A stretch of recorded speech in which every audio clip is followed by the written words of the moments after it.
So I'm Christine. So we are celebrating leopards today, and I am dressed like a leopard. I hope you notice. so, yeah, International Leopard Day was a couple days ago. And so we are going to get going with our International Leopard Day event today on Sunday because it's never too late to celebrate leopards.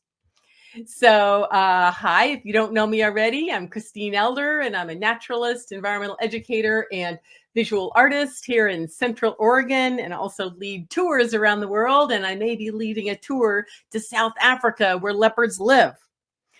So, the plan for today's workshop is we're going to review quickly the biology of the cat family and then specifically leopards.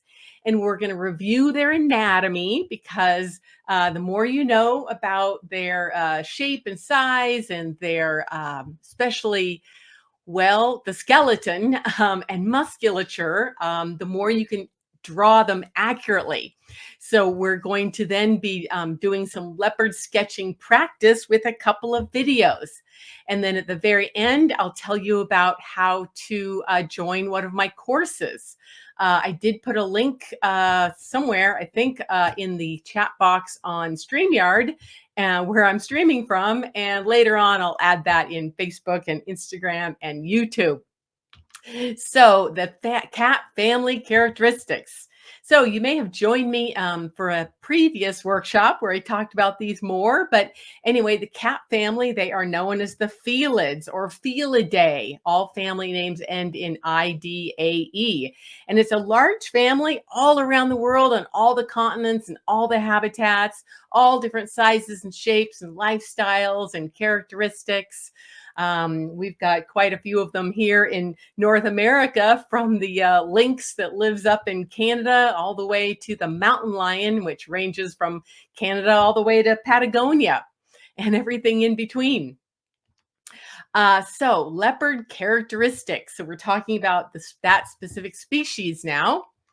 And so they are closely related to snow leopards, clouded leopards, and the leopard cat. I have been lucky enough to see leopard cats in Malaysia. And so there are many, many subspecies because they are the most widespread distribution of all the wild cat species. So they're in Africa, and almost all the photos I'm showing you today and videos come from the African subspecies, Panthera pardus pardus. But there's an Indian one, Javan, Arabian, the Amur leopards, Sri Lankan, Indo-Chinese, and Anatolian. And so their closest relative, though, is actually geographically quite far away. They are jaguars. And you may have joined me for my jaguar workshop where we talked about those in detail. And so they are different, and so differ in size and where they live, whether they're more aquatically inclined like jaguars or better climbers like our leopards. And their rosettes are basically their spots. And so jaguars have more spots inside of their spots or rosettes, whereas the leopards don't. It's just like a rosette or a kind of a ring that makes the spot. One big spot. And so here's a picture. This is a jaguar, and you can see some of the spots inside. And then this is a leopard. Also, you can see from these photos that the jaguars, they're kind of more beefy. And again, they're not climbing up trees. They're in the jungle and they're swimming more. Leopards are leaner, especially with this wild one, nice and lean to be able to run really fast. So they look a lot more like a cheetah, which is one of their close relatives, another one of the big cats. And they have a longer tail and in more open habitats. So, like I said, they have the widest distribution of all cats. And so, and of course, they used to be more widespread. The pink is where they were widespread and now extinct. So, of course, like all the big cats, they have a lot of issues with reducing their range from climate change and habitat loss. unfortunately, and hunting. So their range does overlap with other big cats, like the tigers in Asia and the cheetahs in Africa and the African lions. And I do want to thank some of my friends who are sharing photos today. I did put names next to the photos that have been shared. My buddy James Adams, who lives in Honduras and who has Natural Selections Tour Company, and Nancy Severine, who's actually one of my students online. And the other photos here are photos that I do purchase from Adobe Stock Images. Okay, so their habitats really range from forests to savannas to mountains. And so it depends on the subspecies and what country they're in. So just some cool habitat shots here. And you see, classic habitat of the savanna of Africa. And you may have joined me for one of my other workshops. I've done workshops on lots of the big mammals of Africa, like zebras and the cattle family, and what else? Giraffes and pangolins and rhinos and elephants. So just more habitat shots. And you see they have a kind of a white underneath their tail and white bellies. And also their you can see in the ear here, the black and white markings. We'll talk more about that later.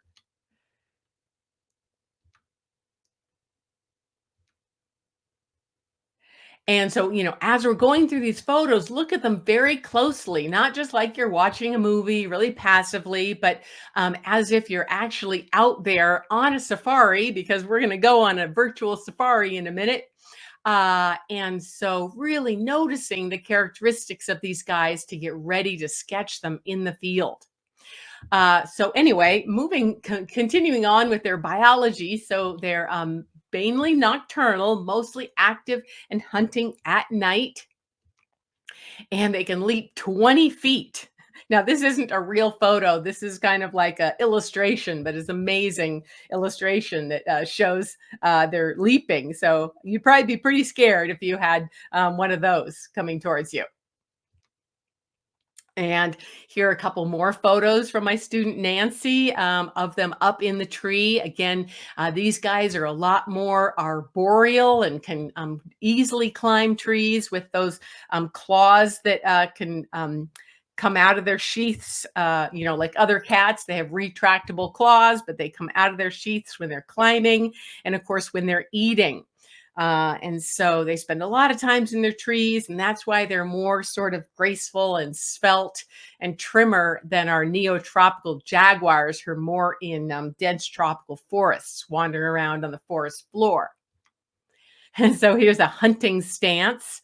And here you can really easily see their beautiful coat pattern and how they lack this little dots inside of the rosettes that you find in our neotropical jaguars.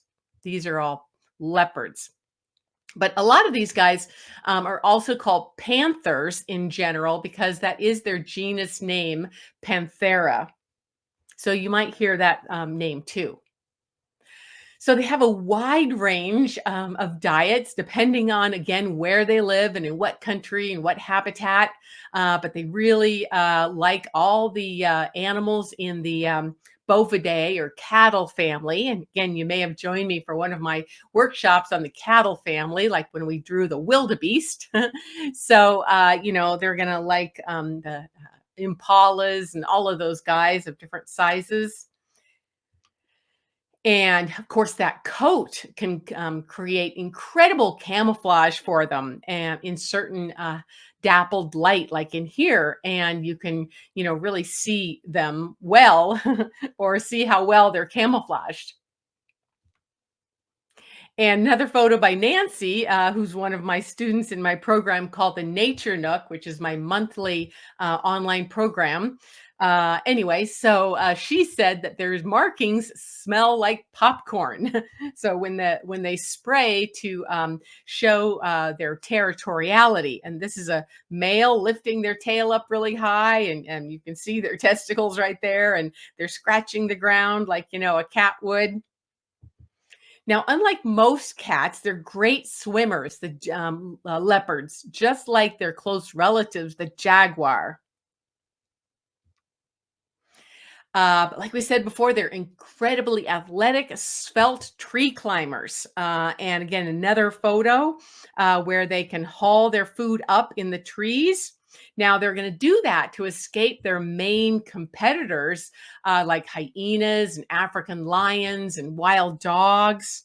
But they can also not only eat these members of the cattle family, but they'll even eat various primates, warthogs, rodents, certain larger birds, and fish. And their relatives, the jaguars, even eat crocodiles. So I don't know if these guys eat crocodiles. They might. But they also love to lounge around like house cats. And if you have a house cat, you know how much they like to be quiet and lounge. Okay. And so another thing I wanted to mention is, we mentioned that concept of the panther, the name panther, and that's a general name for for the members of the Panthera genus. But you may have heard the term Black Panther, and that's an occurrence of melanism. So the word Black Panther doesn't necessarily refer to any species, but it is found in leopards and jaguars, and maybe, I believe, a few other species. And so this is an amazing photo taken by another one of my students, Chris Soper, of Giza and Mrembo. And she's in Kenya and she's a wild cat. And what was I going to say about her? Yeah. And so there's another image. So melanism is quite rare. I read that it's found in about 1 in 10 cats, or about 10%, depending on location. And let's see. Let's see. No, here. You can see a little bit of the ghosted image of the rosettes. So it's not completely black. And this melanism is due to a genetic, not necessarily an abnormality, but a gene variation that increases the melanism, or the production of melanin, which is a pigment in the skin. Let me get a drink here. And yeah, I want to say hello to Jay and Kirsten, who's joining us online. Yeah, and so anyway, related to her, that is an actual leopard that's alive right now in Kenya, and a whole book was written by Dan Peel chronicling the life of Giza. And if you're interested in his book, you can look that up on the internet, Moving Shadows, or look on his website, danpeelphotography.com.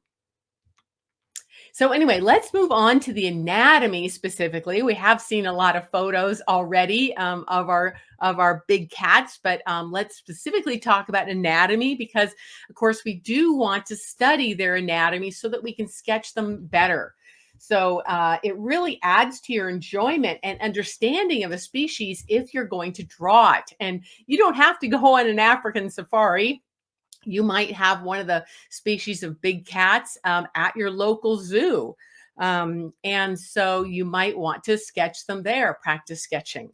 And so generally, I have people practice sketching first from photographs, and then later on from videos, and sometimes even from using models. Like, I have a little model here of a different species of wildcat, but three-dimensional models can really help you. As you see, I have my makeup on as a or not a jaguar, a leopard, and my shirt and my matching couch there, bedspread. So I'm really getting in the mood here for talking about leopards. Now, I don't know if I can see any questions. If you have questions, you might put them in YouTube or StreamYard. I'm not sure where this is actually streaming successfully to. The idea was to stream to both. So yeah, anyway, I've got my sketchbook here, and maybe you have your sketchbook as well. And so, yeah, I do see we are live on YouTube. That's great. And I'm not sure if I can see any comments. I'm just looking if there's any comments. I believe you can comment if you have a question. Anyway, let's get back to the slideshow. So yeah, let's talk about the anatomy, because half of the battle really of drawing something realistically is just understanding the anatomy. And so now some members of the cat family have this thing called Henry's pocket. If you have your own cat, maybe at home right now, you could look at that. But that's this unique little pocket here on the ear. You want to also notice their whisker bed and their whiskers. And whiskers on their cheeks there, and as well as above their eyes, and noticing the shape of their nose. So it's really triangular compared to a dog's. And it has this vertical slit right here called the philtrum. So you can see that here in both areas there.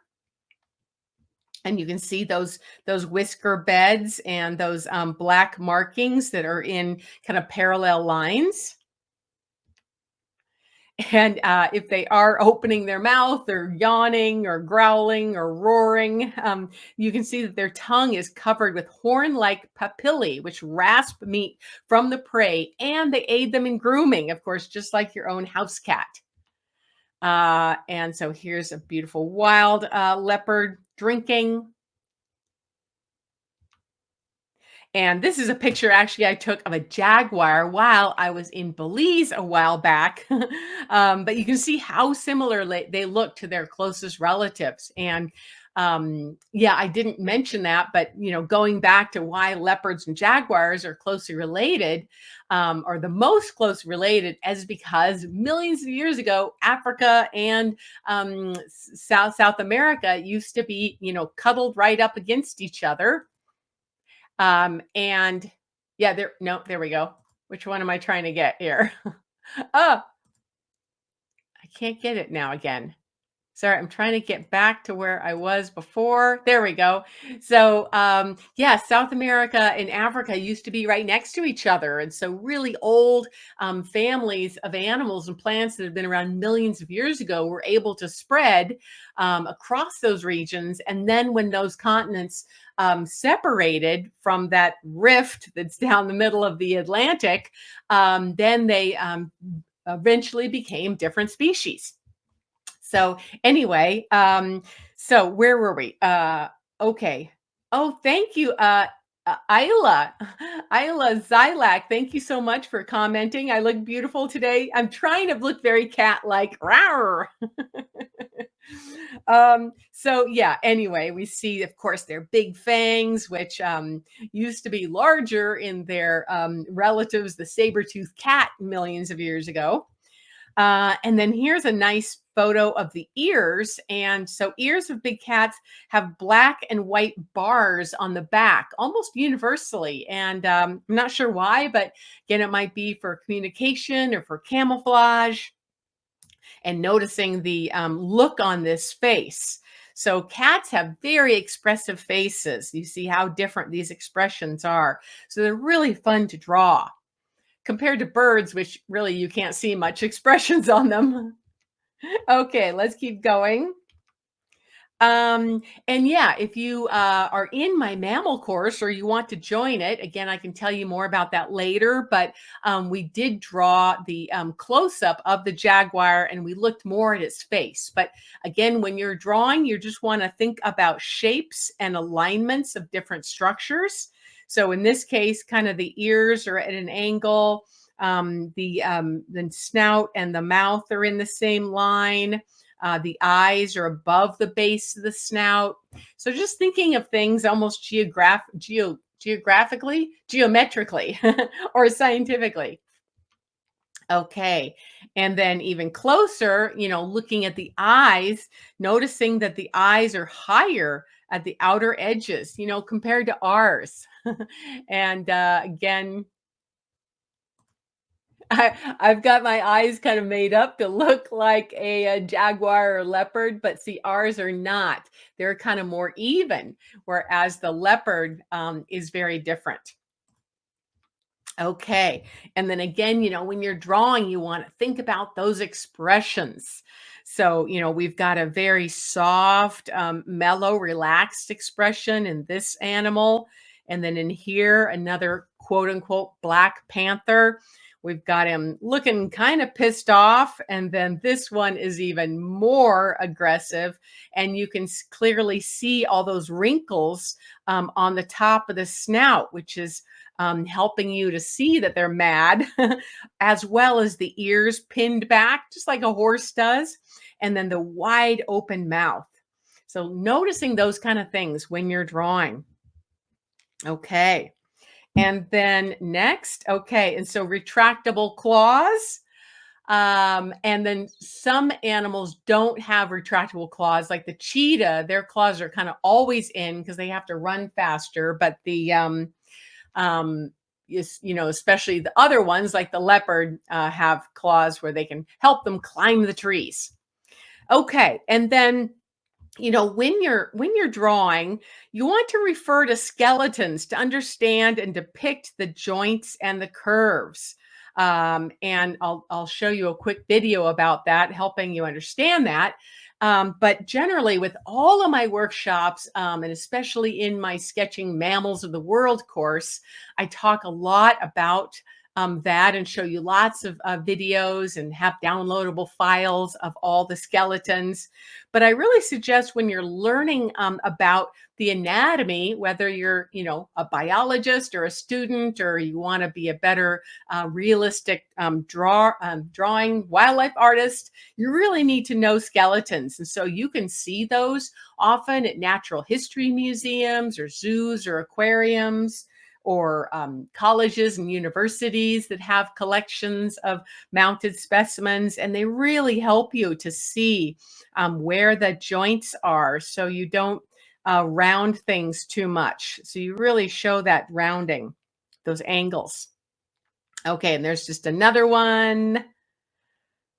And you'll just notice that, these mammals, they have all the same bones as we do, similar bones even to flying bats and swimming dolphins. And so they are all modified for their lifestyle. So you want to think about that as well. Like, does the animal have a long tail so that it can balance or wrap around a tree? Or does it have really long legs to help it run like a giraffe, or short legs to help it go through tunnels in the ground like a mole? So you always want to really study the skeletons.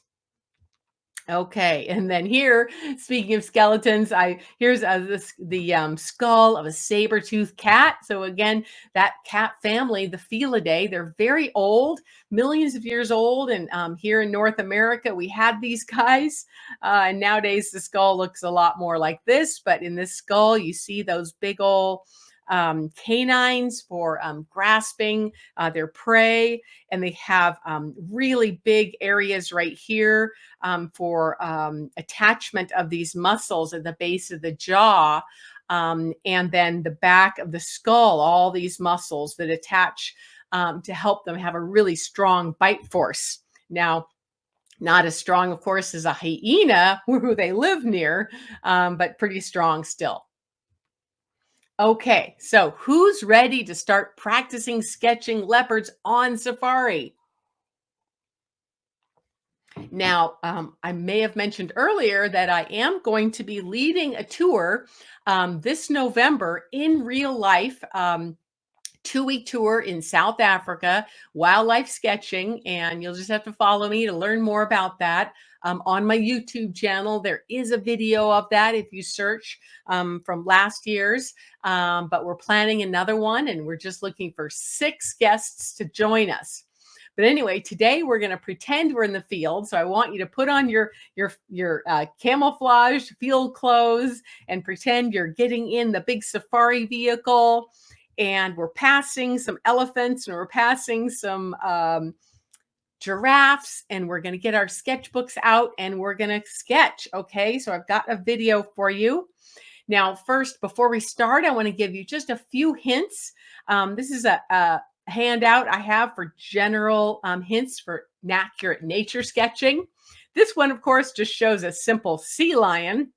We're not drawing sea lions, of course, but it's all the same idea that when you're drawing, you want to think first about blocking in our general shapes, looking at negative shapes or the shape like these black areas that are not the animal. And so those shapes can sometimes help you just as much as the shapes of the animal in drawing. And then noticing angles. Like we'd mentioned, those angles where the joints are, and then alignments of various structures, whether they're parallel or perpendicular to each other, and then relative proportions. So, like the proportion of the head to the body is going to differ in different animals, just like the proportion of a giraffe's head is much smaller to its body compared to the proportion of a rhinoceros to the rest of its body, right? And then the concept of flow lines, or how your pencil can flow around the edge of the animal, whether it's kind of jiggy jaggy like this, or nice and smooth. Okay, so tell me in the chat box or wherever you're watching this, if you can, to if you're ready to start sketching with me. And please give me a thumbs up if you're watching this on YouTube. Okay, let's see. Yeah, if you're watching this on YouTube, of course, I do have a YouTube channel, and I'd love it if you followed me, if you click those notify buttons, and if you click those subscribe buttons, and that really helps YouTube to know that my content is valuable, and thus it will show it to more people. All righty. So again, if you want, I think you can comment. I don't see any comments, so maybe there aren't any here. But are you ready to start sketching? So I made a video for you here. So we're going to go on to that now. Okay, so let's observe and sketch leopards.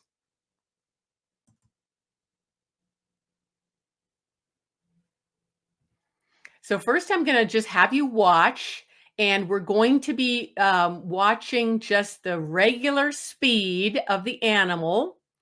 And then I'm going to show you some slow motion. So here we go, slow motion. Great, thank you. Jay says you're ready on YouTube.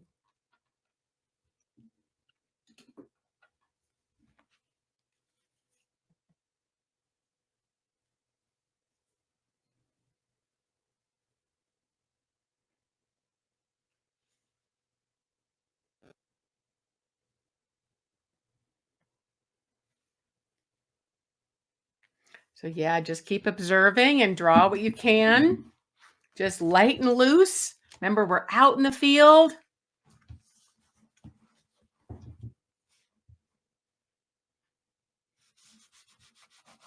And you might hear my pencil moving.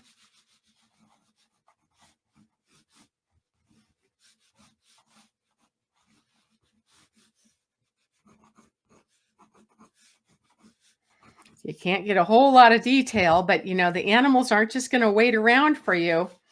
They're going to want to keep going.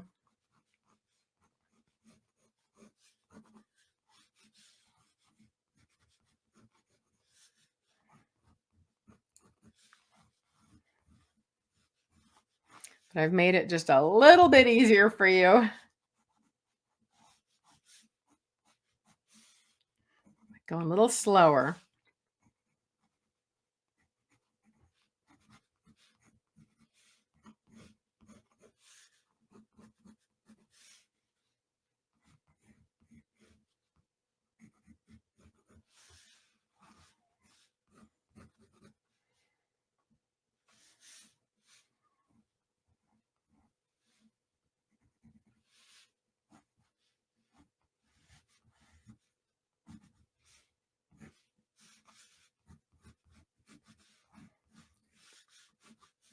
Okay, here's the next one. Again, at normal speed, just watching, and then we'll slow it down. Again, you might hear my pencil moving. So no erasing, just keep that pencil moving.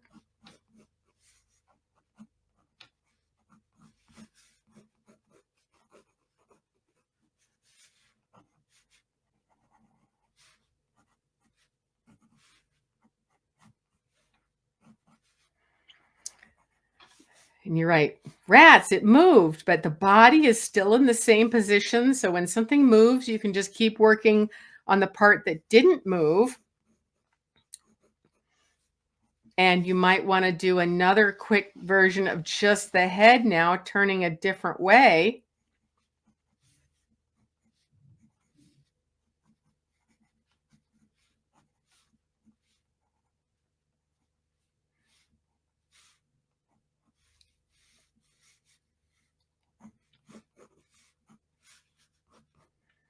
So these are all videos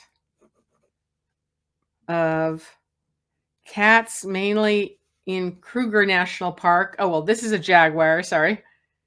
And here you'll notice this is a male jaguar, and you'll notice the spots inside of the rosettes, and also just more of the jungly habitat that the jaguars live in. But notice those spots inside of the rings or rosettes. And that's going to help you know that this is a jaguar.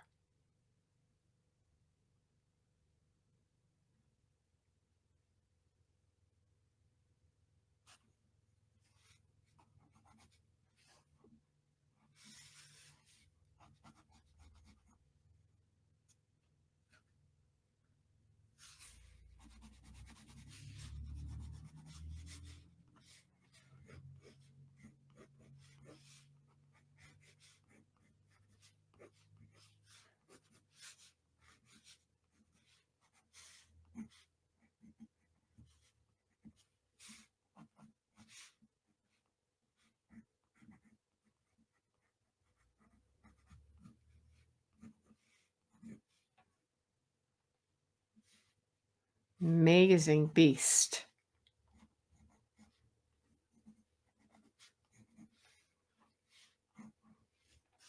And our last one, this is a cub in Africa, a leopard cub, and it's panting.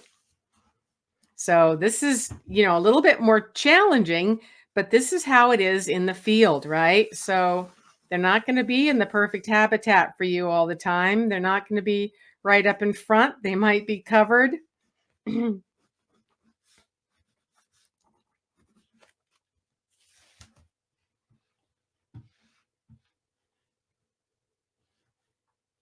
They might be covered by grass. They might be in the shade. So not always easy. And of course, the first times you're drawing something are a lot harder, but the more you get to know the anatomy of something,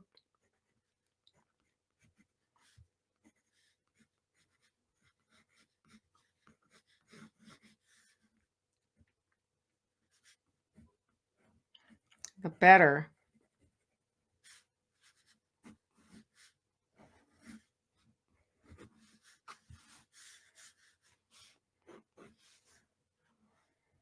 And the kitten's turning, maybe looking for its mom.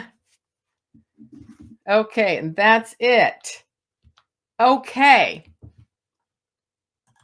How do you guys do with that one?